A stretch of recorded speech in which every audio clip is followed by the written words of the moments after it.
Wahoze ari umushikiranganje wo kumenyesha amakuru muri Mali yahawe akazi mu Burundi.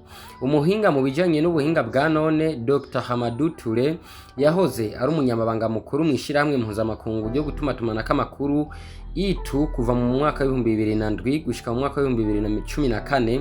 Yarabaye kandi umwe mu barongoye Smart Africa, umugambi wa Afrika ugamije kwihutisha iterambere n'ikoreshwa ry'ubuhinga bwa none ku mugabane. Akaba yaranabaye umushikiranganje wo kumenyesha amakuru n'ubutunzi bushingiye ku buhinga bwa none muri Mali. Agiye kuba umuhanuzi yihariye w'umushikiranganje w'ikigega ca leta n'ubutunzi bushingiye ku buhinga bwa none Dr Alain Ndikumana. Dr Alain Touré afise imyaka irenga 40 y'akazi. Amakuru Dikobu yaronse nuko azofasha kuri zimwe mu madosiye akomeye harimwo kunagura amategeko agenga ubuhinga bwa none bwo gutumatumanako amakuru, gutunganya politike yo kwegeranya amakori mu ntumbero yo kwegeranya uburyo bwo guteza imbere ubuhinga bwa none na internet yihuta.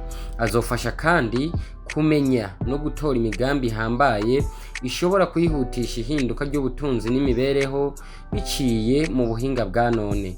Nk'uko amakuru Dikobu ifisa bivuga, Dr Hamadou Touré ashobora kuba atariwe wa nyuma ku rutonde rw'abahinga bo ku rwego mpuzamakungu bashobora kuza gufasha Burundi kuvyerekeye imigambi itandukanye y'iterambere ry'ubutunzi bushingiye ku buhinga bwa none.